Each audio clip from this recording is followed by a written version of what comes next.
Okay, so I'm going to focus on the develop module and exporting in Lightroom Classic CC. So here I have an image from La Jolla, California. Beautiful trip I took earlier this year. And so I'm going to develop module, just hit the develop menu, or you can just hit D when you're in the library module. And so I always start off with the basic panel. And the first thing you can do is you can grab the white balance tool. As you bring it over, you're looking for what looks like a neutral color or neutral gray. And you're looking to see if the red, green, and blue coordinates at the bottom are similar. And when I click, it gets rid of any color cast. White balances the image. So start off that way. If images are subjective, so if I want it to be more cool or warmer, I would move the temperature slider. I could also move the tint slider. In this case, I might make it just a little bit warmer. And then I'll open up the exposure to the right. And I know that, the highlighted areas, the waves and parts of the sky are blown out, but I'll get to that with the highlight slider. So I open up the exposure, move the contrast a little bit to the right, and then I'll move the highlights back down. So I'll move that down, and you'll see in the area of the waves that there's now information there. And then I'll also go down to effects and go to the dehaze slider, and I'll move that a little bit to the right and see how that affects, especially the sky. So it's bringing more kind of blue back in the sky and adding a little contrast. And then, most people will just kind of follow down the different sliders that's in the basic panel, but I tend to like to jump into the tone curve for a little bit of contrast, and then I'll go back and then correct more of my image in the basic panel. So I jump down to tone curve, and there's two different views for the tone curve. If I click here, you get this, I believe they call this the parametric curve, and you can use the sliders to make changes. So if I move highlights to the left, it affects highlights, makes it darker. If I move it to the right, it would make them brighter. I've been using curves for a while in Photoshop and in Lightroom, so I prefer direct curve on the graph. So I know that this is my darks, this is my midtones, this is my highlights at top. And so I will click in the middle, kind of raise it up a little bit to open up my midtones, go to the top area, and as I click and pull, I'm adding more brightness to the highlights. And I don't really want to bring down, if I click and pull down, I'd be bringing down the darks. So in this case, I'm clicking and pulling up a bit to opening up those darks.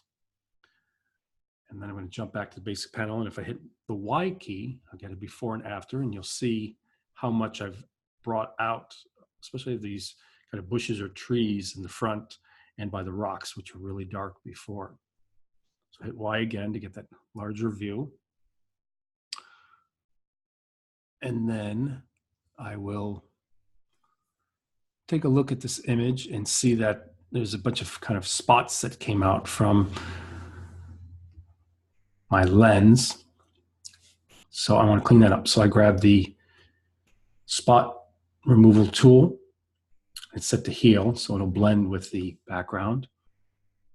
And with the left bracket, I can make it smaller. With the right bracket on your keyboard, you can make it larger.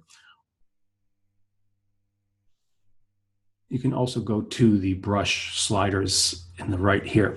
So either size, feather, and opacity. So opacity is set to 100, and the size is set to 39. But I tend to like to use the brackets. So I make the, hit the right bracket, make it slightly larger than the dot I'm going over, and I just kind of paint over it. I'm just looking around my image for different kind of dirty spots from the lens, which wasn't necessarily so noticeable until I started lightening up the image. Once you start bringing out some contrast to the image, you'll see these spots. So So yeah, little different spots around the image. So my attitude towards Lightroom is for retouching. It's great for little spots like this, a little cleanup.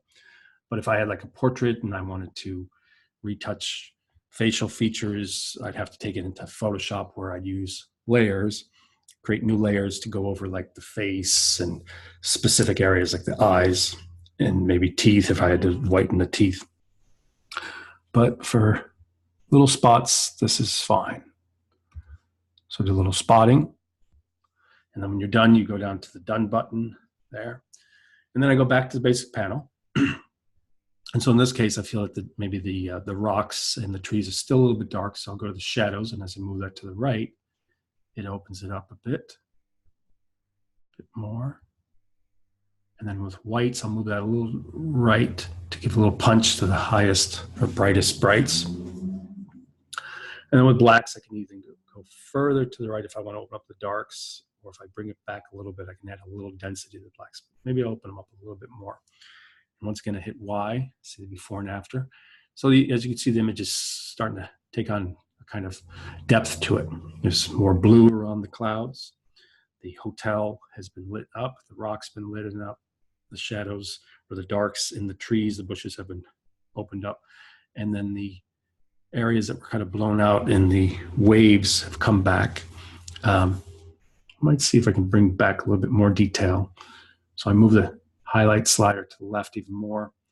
I might go back down to effects and then push dehaze a little bit more. Yeah, that brings out the blue in the sky nicely too. Let's go back to basic. So then if I move the clarity slider, so move it to the right, it brings out, kind of suggests sharpening in the mid-tone regions. So it brings up contrast between where like a light pixel is next to a dark pixel and gives you a semblance of sharpening. And then the vibrance, just a little bit to the right. And vibrance, what that will do, will add saturation to kind of the muted colors, the colors that are lacking in vibrance or saturation. Whereas saturation is kind of more global. As you move it, it affects everything. And of course, if you take it to negative, then you could convert it to a black and white. You'd be desaturating all the color. So I tend to, if you double click the name, it brings it back to 0. So I tend to just focus on vibrance and add a little bit more color to the areas that need it, that are lacking color, as opposed to saturation, which overdoes. Okay, now if I wanted to work on a specific color, I could go down to the HSL area, which is hue, saturation, luminance. Hue is like the quality of color. So as you can see, it's a red. If I go to the left, it's more magenta. If I go to the right, it's more orange. So I could grab my target adjustment tool in the corner, which I love, and then I go down to the image, and I could click on this green. As I click and pull up, green becomes kind of more of a bluish green there. Or if I click and pull down, it'll become more of a yellowish green. In this case, maybe I'll make it a little bit more of a bluish. So I click and pull up. And as you can see on the right, the slider, the greens and the yellows are moving a little bit to the right, while the yellows kind of stayed negative. It's starting to creep back. But green is moving more towards the blue +10 now. And then I will jump to saturation. And I'm still in that target adjustment tool, so I can go to kind of yellowish green here. And as I click and pull, it's adding a little yellow and green saturation to kind of give a little punch to that. And the sky looks pretty good to me, but the ocean here on the horizon line, I might click and then pull up to add a little bit more kind of blue punch to that, which then, of course, it's interconnected. The target adjustment tool tries to target it to a specific range of color, but it is connected to similar tones of color. So if I'm doing a blue up here, it will affect some of the blue that's similar down there. I'm pretty happy with that. So I hit done and I hit Y, and you can see before it's kind of like monotone, not much color, doesn't look sharp, and doesn't have contrast, or highlights are not kind of shining the way they should be. So I brought them out nicely. So I hit Y. And then from saturation area, which was with the target adjustment tool, I will go down to detail. I'll move the sharpening amount a little to the right. And you can't really see what it's focusing on. So what I do is I go down to the masking slider. I hold Option. And as I click and drag, what this preview is showing is that everything that's white is being sharpened. So at this level, everything's being sharpened. And as I take it further, so around 75 range, only things that have detail, the trees, the water, the edges of the palm trees above and the rocks, those are being sharpened, and anything that's considered smooth is black. So whatever's black is being protected, smooth, and whatever's white is showing what's being sharpened. And then I just let go of the Option key, let go, and then I get back to my image.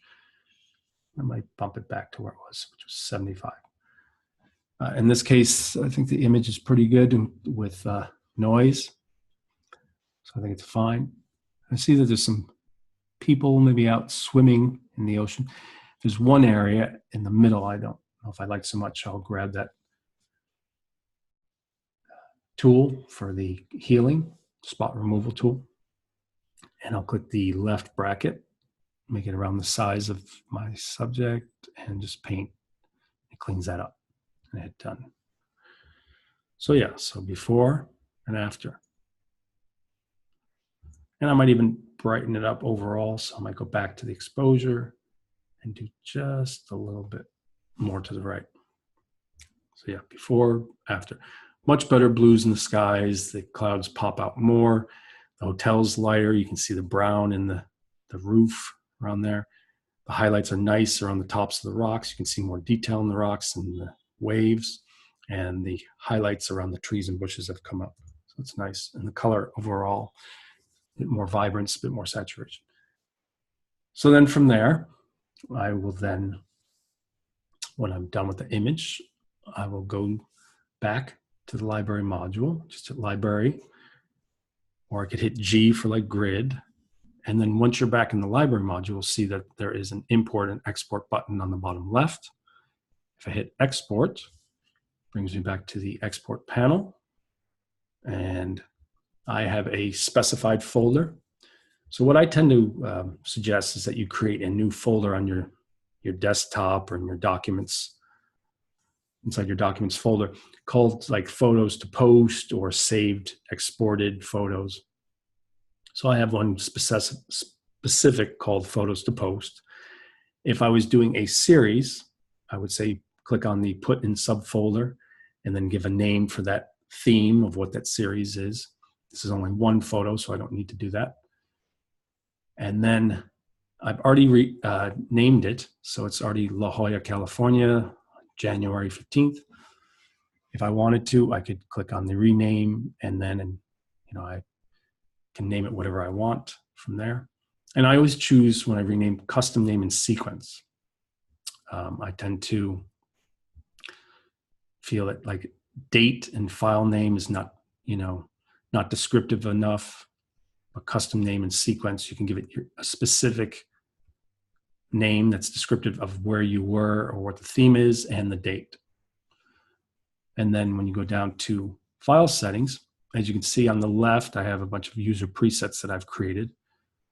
So you could go and you could tweak these settings. So I'm saving as a JPEG, color space is sRGB, quality is 100, and for the short edge, well, in this case, I'll make it the long edge because it's a horizontal shot, and I'll make it 1200, which would be appropriate for Facebook.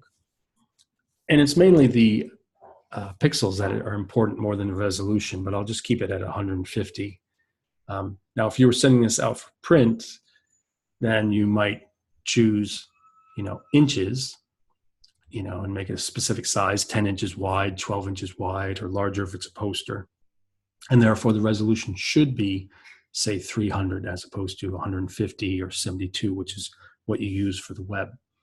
In this case, 150 is fine. I'm mainly focused on the 1200 pixels for Facebook.